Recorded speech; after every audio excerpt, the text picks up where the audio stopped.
Welcome to the All About Alts podcast, where we explore the world of alternative investing to help you find financial independence. Join our host, NewView Trust's president, Jason DeBono, as he covers a variety of topics with different guest speakers to discuss tax and alternative investing strategies.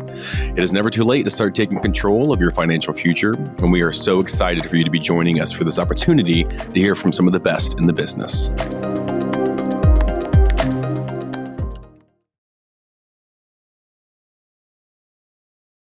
Hello, everybody. Welcome back to the All About Alts podcast. I am your host, Jason DeBono, joined by Justin Mitchell today, founder and CEO of RWA Group, which oversees a 506B mortgage REIT. So a lot going on. How are you, Justin? I'm well, Jason. Thank you for having me. And we're going to talk about a mortgage REIT. I love today's topic because I think a lot of times we think of REITs as being the real estate side, right? You know, is this an apartment REIT? Is this an office space? Is this industrial warehouse? But actually, we're going to talk about kind of the lending side of things and certainly a hot topic as it relates to interest rates and everything going on there. So a lot to unpack today.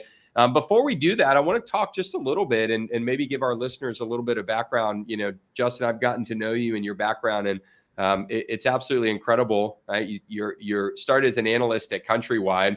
And for those listening today that are like, I've never heard of Countrywide, it's probably because Countrywide no longer exists. They were one of the groups that was merged and taken over during kind of the Great Recession back in 2007, 8, 9, 10, and we can talk about that. But let's start there. You know, you're coming out of school, you go to Countrywide, you're pumped, life is good. What was that experience like, and maybe just kind of cutting your teeth, and then also what that recession looked like? Yeah, it's actually pretty wild. 2 weeks into the job, the market crashed. And so, talk about, having to learn quick on your feet. And so pivoting was interesting over there. So started that. We kind of made it through some of the tailwinds or the headwinds with Countrywide. And then we went to, Bank of America came in and absorbed us. But it was great. I learned a ton about the market, the resilience of the team, and a lot more so on credit and how people were kind of gaming the system and taking advantage of the environment where it was just so much liquidity, which is being pumped to everybody. So it was a great tool for me to learn, and it really helped kind of go to the next phase of my career, which is where I started in private credit at Genesis Capital.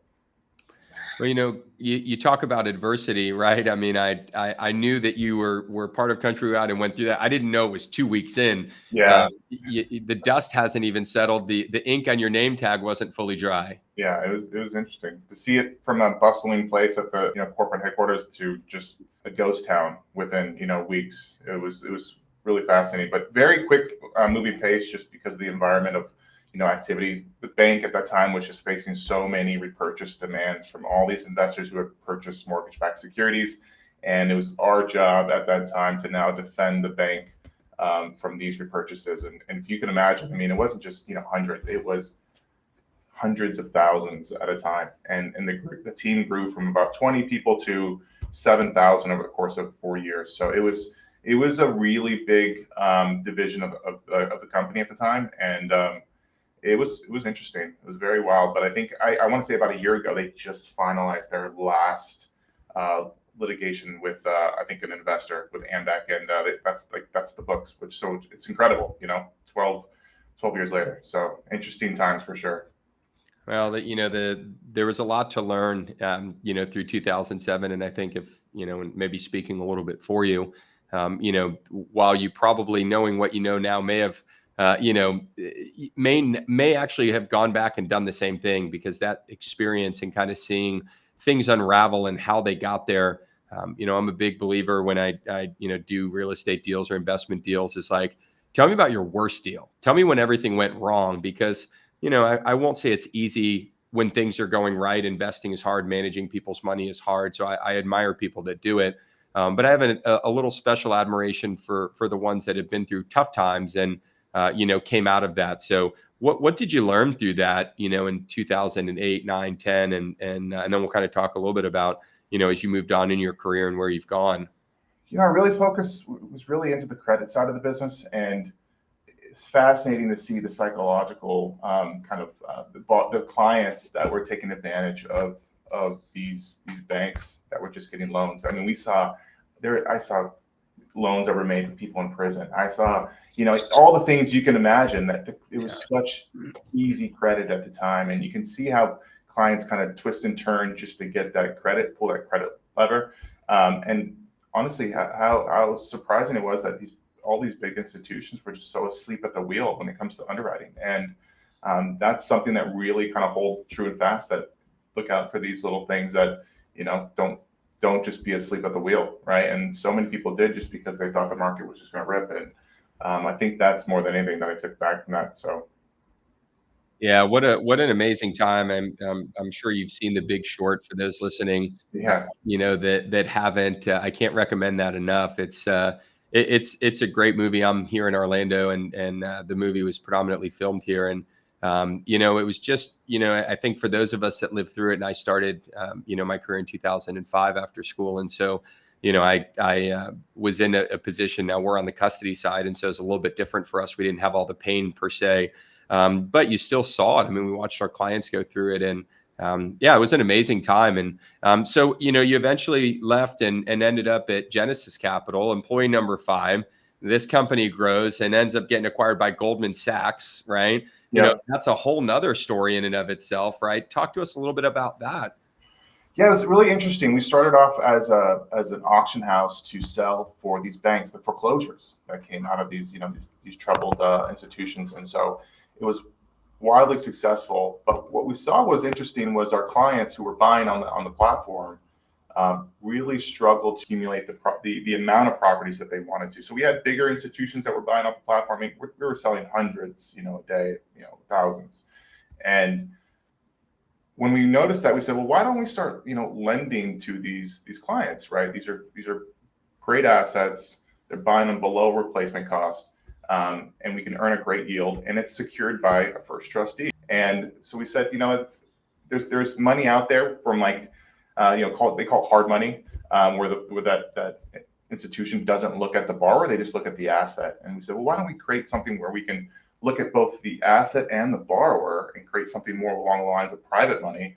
And we did. And then, Oaktree Capital came in and backed us, and we institutionalized the hard money space, because as you may or may not know, hard money is very fractionalized. You got a guy with $5 million, $10 million, and there's just thousands of these individuals across the country, and it's sporadic. And so we took advantage of a market niche or market need, and we ran with it. And I think we did about over 4 years, many billions, and then we ended up selling it to Goldman Sachs. Well, and I think what I learned through that process and kind of the recession was, a lot of new industries were created, a lot of new opportunities. And, I won't pretend to predict where we are in whatever inning of whatever, cycle we're in, because I think we're all scratching our heads quite a bit that, between COVID and interest rate hikes, that didn't bring this, us down crumbling to our knees. And some of that's a little PTSD for those of us that lived through 2007. We're just assuming that,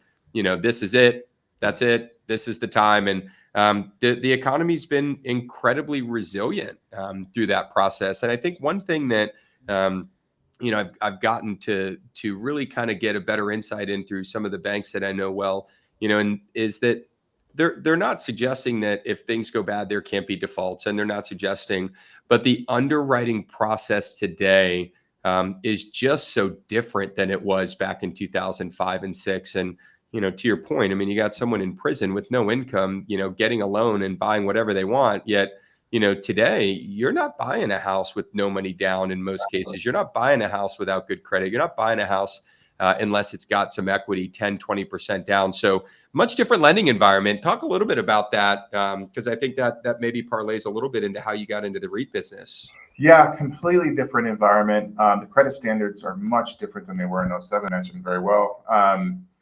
And I think that's been a great kind of area, because as things have increased in price, but the underwriting standards have been very, very strong. So I think that's a great thing to kind of hone in on, because before the froth was always just built by just this an endless cash. Everybody was getting loans. That's not the case right now, right? It's very difficult to get a loan, to your point.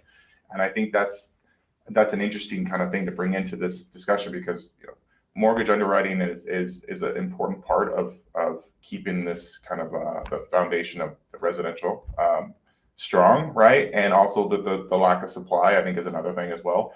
But I mean, that's one thing that I really carried over into this private world is, tight credit standards. And I think if you were to look at my track record from, the billions of dollars that we've lent out, we've had a resilient track record in terms of low defaults, low foreclosures. So it's been an incredible run just by taking those that mindset of, hey, credit is everything, and applying that to what I do. And it's been a good resilient run so far by taking that as one of the forefront things that we factor in when making a loan.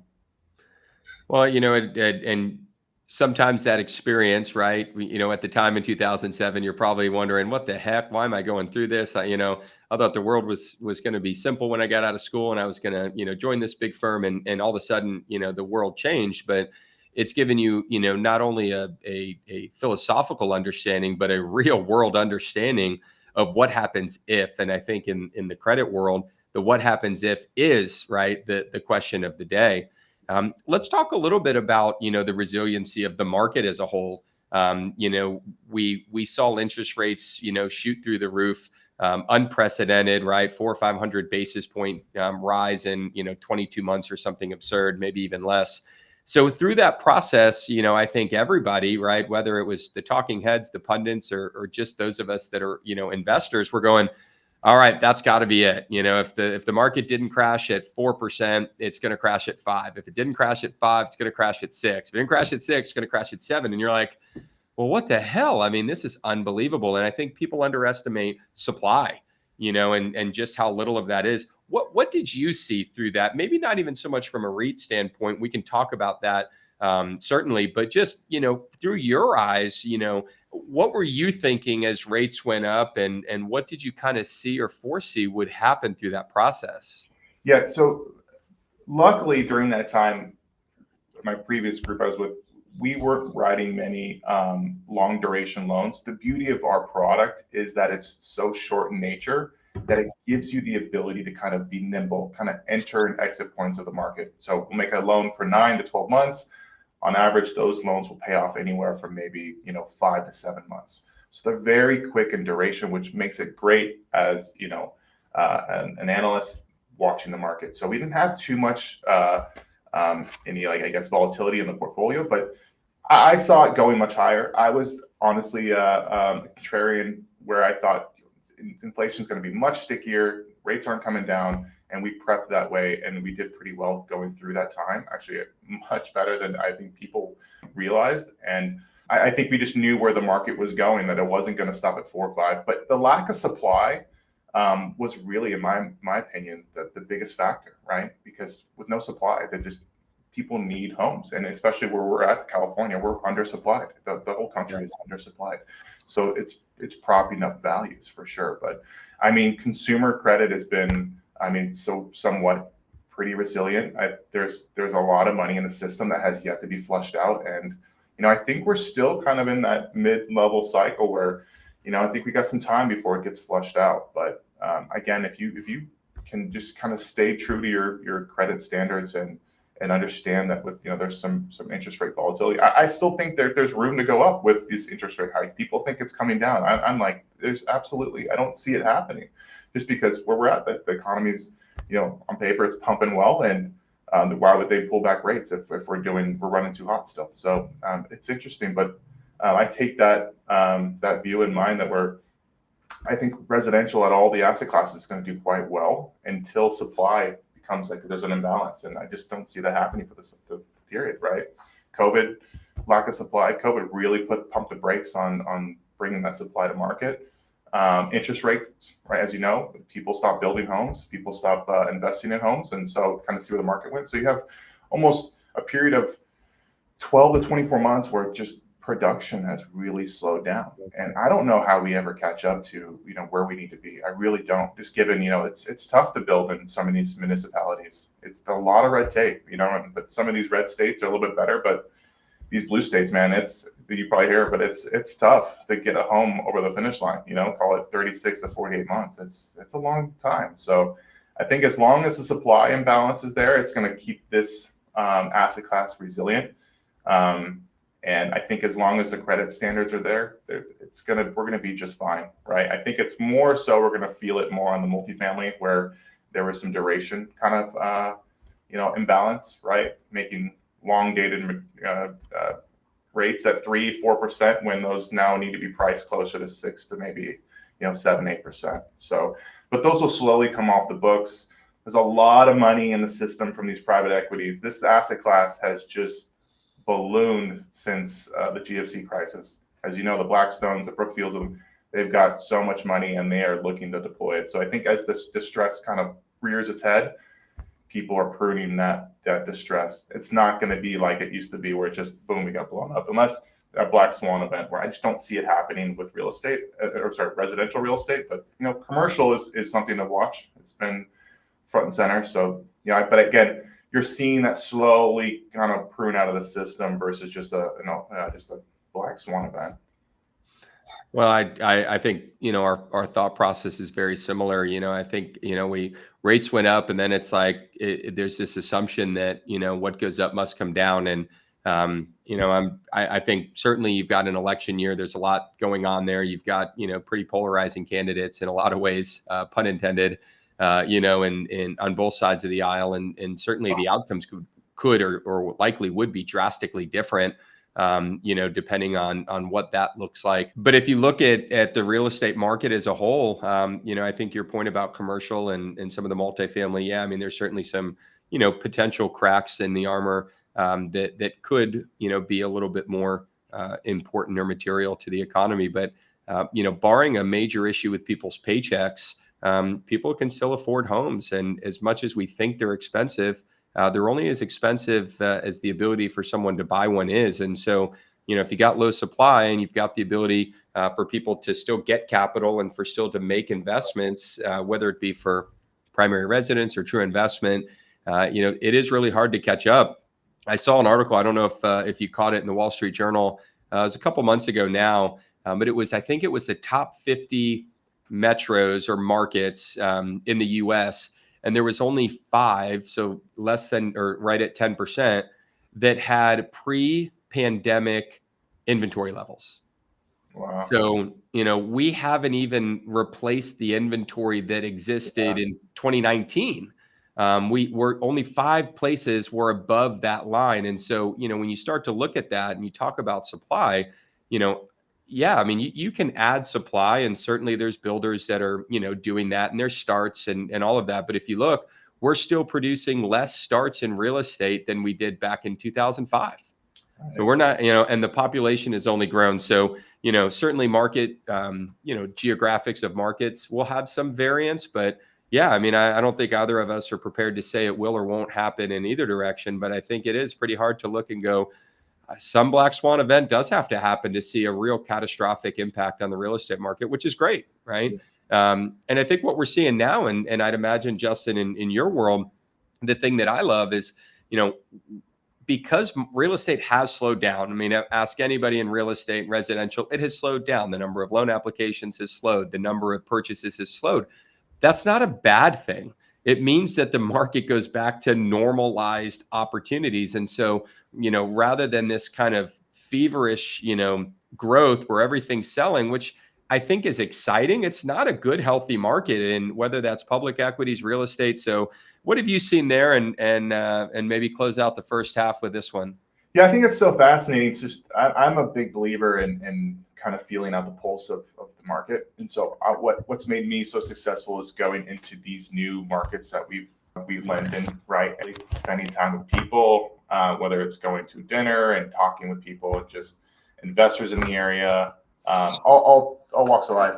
But I find it fascinating that during those periods, people were flipping homes so quickly that the minute that they weren't able to sell a property within 48 hours, it was like, what's going on? I'm like, well, do you understand that the normal process to sell a property is like, you put it on the house, you put it on the market, and you're waiting at least maybe 30 days to get some sort of traction, and it may take another 30 to 60 days to sell it. So like, days on market is normal to be anywhere from 60 to 120 days. That's very normal, and I think the psychology of these investors and consumers is like, it's kind of flipped, right? But now it is good. I think this is really healthy for the economy, for things to slow down, because you can't. That's not healthy, right? For things to just be sprinting like that. And so I think we're seeing definitely now that it's definitely a buyer's market. That doesn't mean that people are going in and getting 20% off, but for the right projects, what I'm seeing is something that's not finished, where it's turnkey. You're probably not going to get a full pop on that dollar. I'm seeing that if it is turnkey, people are getting multiple asks still, because again, there's just nothing on the market. And if you live in a nice area, there's going to be people that are, if a desirable kind of, you're going to make offers on properties. But on the flip side of that, we're seeing that when someone has a distressed property, they can't just put it on the market and just get top dollar for it. It's sitting, and they're having to realize that, hey, I need to sell this at a little bit of a discount to move the property. So I think the consumer psyche is definitely turning. I think everybody's slowing down. I think it's been really good because it's really weeded out a lot of speculation, right? You got the HGTVs, those are not our clients that we lend to, but you have a lot of people that think it's really sexy to flip a home. And I think that does drive speculation. And I think a lot of these players have been removed out of the sideline because they're saying, well, this is wild. Interest rates, property's not moving. And so I think it's really healthy for the economy based on, the slowdown. But, listen, the clients that I lend to are very different in that nature. They're more institutional, meaning, I have clients that flip minimum 15 properties a year. I've had clients that do 400, 500 properties a year. So very different breed of clients. But those clients don't really stop in the down market, which I thought is so resilient. They understand how to buy going down, because you can still make money doing this. Everybody can make money going up. But it does slow down, right? I have a client that I've done, you were just speaking with the other day. She's done over, $130 million in loan. I've given her $130 million in loans. And I look at her track record and I'm like, oh, you've been pretty quiet over the last couple of years. She's like, yeah, I'm waiting for the right entry, right? And so she's like, I have plenty of projects that I need to kind of work out, and bigger projects. So I'm just waiting for the right entry. And she found a couple projects, and they're really, really good prices. So it's interesting for sure. But I think as a whole, it's a good thing for the entire market, for things to slow down and kind of find its footing. Yeah, I couldn't agree more. Nothing's good at either end of the pendulum. It's somewhere in the middle, and it's okay to have some variance. It's just big swings in either direction usually are never good. And I have to say, I don't know. It's a big ship to steer, the economy, and I certainly don't envy anyone, that's even in those meetings that has to talk about what they do. But I have to say, I don't give the government a lot of credit very often, but I think the Fed is at least what they did. They didn't just, take the pendulum that was here and push it as hard as they could and then not worry about it hitting the other side. I think it's kind of slowly getting back to center, and hopefully if we can, kind of manage this balancing act and we don't have that black swan type event, or we don't see some catastrophic, impact to the marketplace. We may just be able to kind of stay at equilibrium, and that is, to your point, absolutely good for all involved. We're going to throw you on the hot seat. Quirky questions of the day. I hope you're ready. One of my favorite parts of the show. Miss Amy, we're going middle envelope today. Thank you. Thank you, guys. Keep submitting quirky questions of the day. You can send them to allaboutAlts@newviewtrust.com. There we go. Are you ready? I hope so. This is an interesting one because as a guy in Southern California, getting this is a weather-related one, and I swear Southern California has the best weather in the U.S. So if you had to choose hot weather or cold weather, I think you get the best of both now. I do hot all day long. I just don't do well in cold. Although I do like skiing, I can't last too long in the cold. I grew up on the lakes and water skiing and doing that, so I much rather prefer a warmer climate. I'm with you. As a Florida guy, I have to agree with you. All right, question number 2. If you could live in any fictional universe, which one would you choose? I'm a big sci-fi geek, so I'm a big. I just watched the movie Dune. That was pretty good. So I'll say there you go, the Dune fictional world. There, does that work? This is the quirky questions. There's Yeah. no right or wrong answers. But now I got to go watch that movie so I get a better handle on Yeah. where you're headed. If you could bring one extinct animal back to life, which one you bring it back? Got to go with the dinosaur. Everybody wants to see kind of these beautiful creatures in person, so I got to say the dinosaurs. All right. Well, we'll go bonus question. If you had to pick which dinosaur, where are you going? Tyrannosaurus Rex, the king. Oh man. Okay. Man, yeah. So you want some real excitement in this world. You think the world's gone mad in a lot of ways today. Wait till there's a T-Rex just That's running right, down the that's street. right. So Just I love it. A little bit of cleanup. So there you go. I love it. Well, it certainly would probably make good headway for the real estate market and fix and flips. Although I'm not sure how you fix a property that a T-Rex has ran through, but I suppose someone will figure it out. That's right. Awesome. Well, thank you.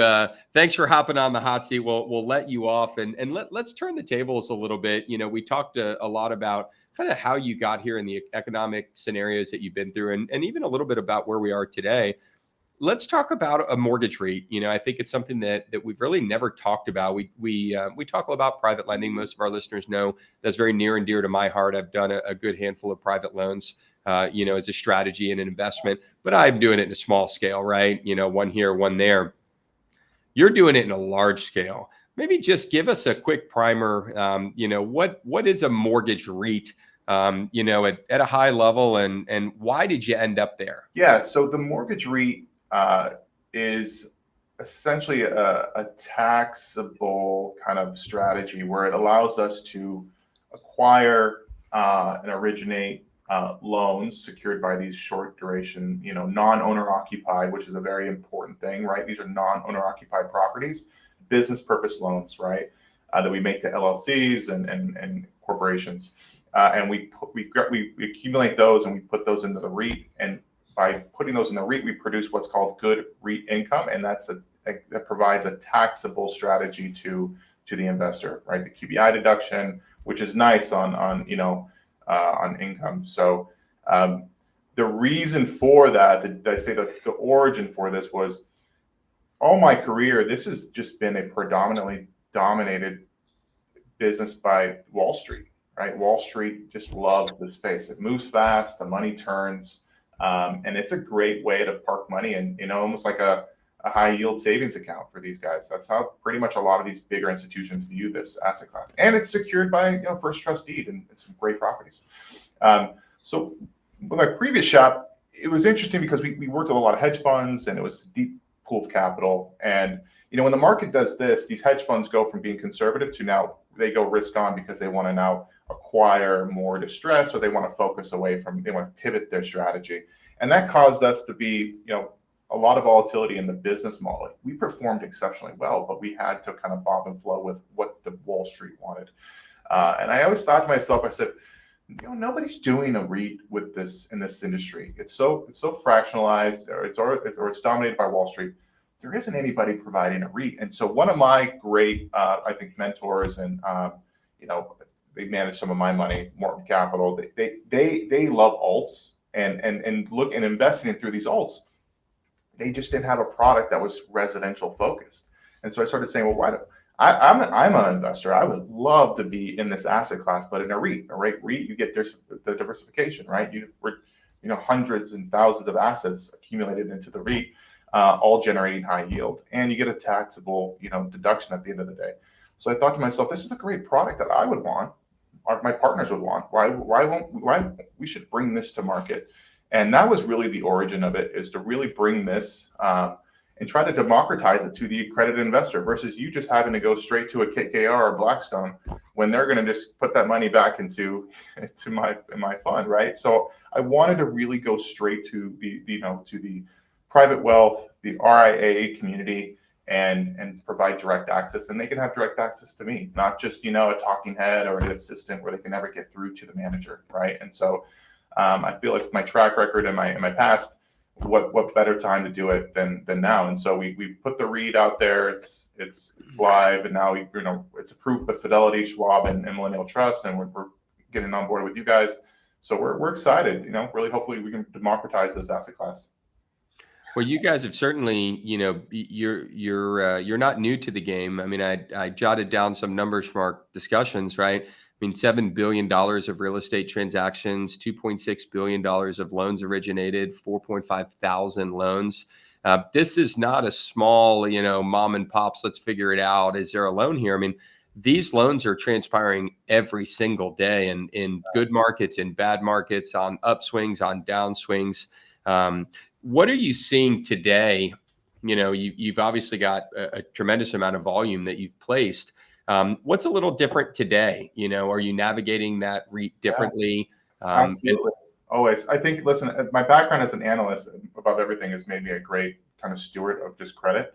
And so I happen to be a little not bad with the biz dev as well. So what's different today is that I think we're at an interesting time where I think the market's at an all-time frothy high, and I feel like people a little asleep at the wheel, but definitely volumes tick down, right? So we have to look at where do we think the market's going to be in 6 to 12 months. That's kind of how we always view the space. I love residential, but we're being cautious. So I think definitely our exit kind of loans where we target LT kind of future value is definitely come down. Cost, what we're willing to extend to that borrower has definitely come down. Rates have increased, which is nice. So the risk adjusted return has been really, I think, where we want it to be. But again, being very selective with who we work with, because we do see some stuff that we feel like might come on the horizon with some stress, and we want to be aligned with the best in class operators. I tell people this all the time: people pay you back, properties don't. And so when you align yourself with a great guarantor, you should technically be okay going through the down times, and obviously the up times make sense. But that's the origin of it all. But that's, again, seeing what we're seeing in the market. It's been resilient, and some of my clients who they're not flipping 25 homes this year, but they're doing 10, right? And that's perfectly fine. And I think you can't rush into the space. You have to be very, very patient and diligent. Well, you highlighted something earlier that is kind of an interesting component of being in the private lending space, especially when your focus is really 9 to 12 months, typically paid off in 5 to 7. I think you mentioned that's a real opportunity to sell into every market. I think for someone that's buying a house today, if you're buying that house and you plan to rent it and own it for 5 years, you got a lot of runway ahead of you to figure out what the heck's going to happen. And 6 months is a lot shorter. Yeah, and the capital revolves so quickly. You really can take a view of where are we going to be in 6 months, right? Because when this loan pays off in 4 months, again, this capital is just moving in. So you get to really see, okay, where do we think we're going to be in this cycle? Or we're going to be in 6, 9, 12 months from now. And from a defensive standpoint, so I think it's one of the best asset classes. Well, let's maybe take that out, and put your feet to the fire a bit. If you had to kind of look out at 12 months, and enter as we enter into 2025, which almost seems silly just to even say, time's been moving so darn fast. But if you were to look out at 2025, what do you see on the horizon? I know we've talked a little bit about it already, but just maybe very deliberately, knowing what today without expecting you to have a crystal ball. Yeah. But what are you seeing? What are the signs? What are the leading indicators, lagging indicators that you think are going to lead to whatever lies ahead in 2025? And then I'll throw the ultimate bomb on top of that and really cloud this whole question, which is you got a political election in November of 24. Yeah. I think 2025 is going to be the year that we're really going to see what we got ourselves into. I think, government spending is going to really pull back, and that's going to be a very interesting thing to watch, because I think there's a lot of money pumped into these programs that is, I think, propping up a lot of the economy. And so I think 2025 will definitely see a slowdown. But, what I always find so fascinating is as I go out and meet with all these different families and RIAs, is that how much money is in the system, right? There's just so much money out there. But that money didn't accumulate that wealth for no reason. So they are cautious as well. And I think there have been a lot of people on the sidelines that are now coming back into the market, which I find very fascinating just because given, where we're at. But I think 2025 is going to really kind of rear its head and kind of slow things down. I don't think it's going to be somewhat of a, extreme landing, but I do think that we're going to find ourselves between somewhat of a soft and hard. And, as long as we kind of stay diligent on our credit and stick to who we work with, I think we could navigate just fine. But yeah, I think commercial real estate is going to be in for a run.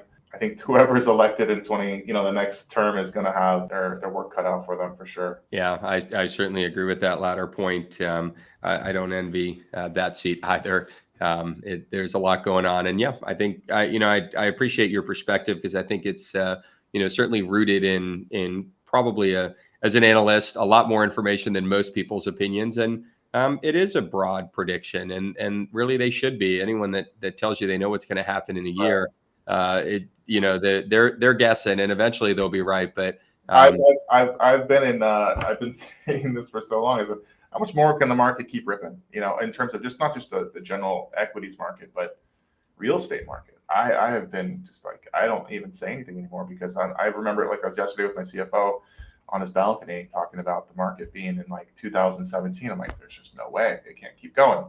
We are, much different area than we were back in 17. So it's fascinating. So I try not to be so predictive on things because nobody has a crystal ball, right? Well, and if we did, I think we'd all be too scared to look at it. I heard, and I don't know if maybe you can validate this, but it seems just doing the back of the napkin math. We're in a 16-year bull run, and the previous longest in the real estate market was 13. So that's a pretty impressive eclipsing. And if you think about that in and of itself, just a normal bull run, is probably 5 to 7 years. The longest is 13. We're at 16. And somehow factor in that we survived both a pandemic and the most unprecedented rate hike in history, and here we are sitting at 16 years. So yeah, I think whether the hammer drops or whether it's just a collective cool down that gets us back to reality, it's hard not to think that something like that does lie ahead. Yeah, no, I agree. I think it's something that I often think about. I don't try to get obsessive with it. I think, coming out of the GFC crisis, I really became obsessive with, what got us here and how do we avoid those mistakes going forward. And that kind of my underlying principles of how I look at the business, right? Can't predict everything and you just got to make the best with what you got and be very smart and cautious, right? Not try to get caught up in all the FOMO that you might see in the market right now and just people just rushing back in. People are like, how are you doing in the market? I'm like, I'm not in the market. I'm in real estate and I'm just going to focus in this asset class and I'm not riding the FOMO wave. Well, that's a whole nother world of, and I won't say craziness, but it's unbelievable the returns. And, I saw NVIDIA was up to almost 1,000 and, people would have thought it was crazy at 500, but, you also have a company that went from, 10% margins the year before, to 50% margins and $30 billion of net profit. I mean, it's amazing what AI has done. And certainly that's propping up and fueling at least the current run in the market. And who knows what's next? I think that's the beauty of investing, right? Real estate, public equities. You just never quite know anymore. The game has changed a heck of a lot over the last 15, Right. 20 years. I agree. Listen, I'm a big believer in AI. I just think there's a lot of froth around it. Whereas like every company I meet is trying to add a little punchline of AI to it just to increase their brand or if they're raising money. But NVIDIA is a great example of a great company that will do quite well just because of the sheer demand that we need from chips and computing power.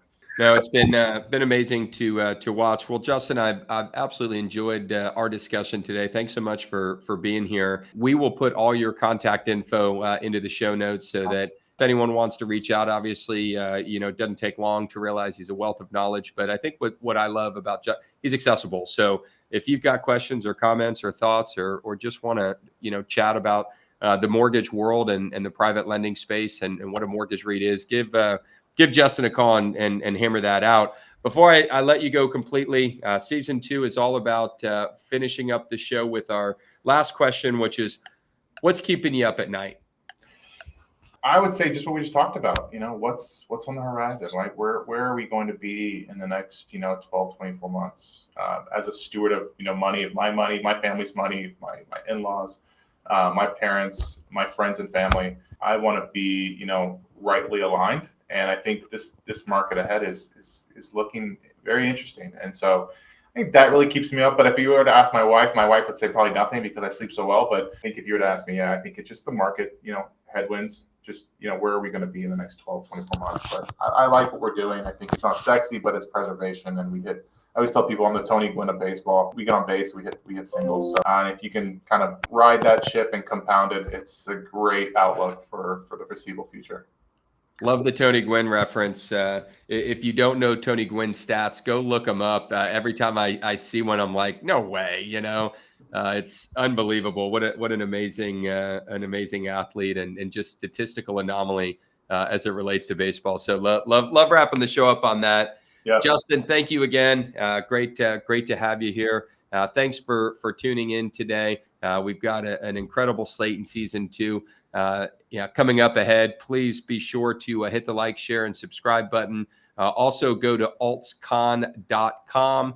We are hosting one of the largest alternative conferences specifically around tax-advantaged investing and alternative asset classes in October. So we'd love to have you there as well. But until next week, thanks for being here and happy investing. Jason, thanks for having me. Thanks, Justin. Thank you so much for listening. We hope the information within this podcast has given you the tools that you need to find your way to financial independence. We would love to partner with you on this journey. Text ALTS, that's ALTS, to 407-708-1853 to learn more about how to get started today. Don't forget to follow us to make sure you don't miss a second of content, and we'll see you next week.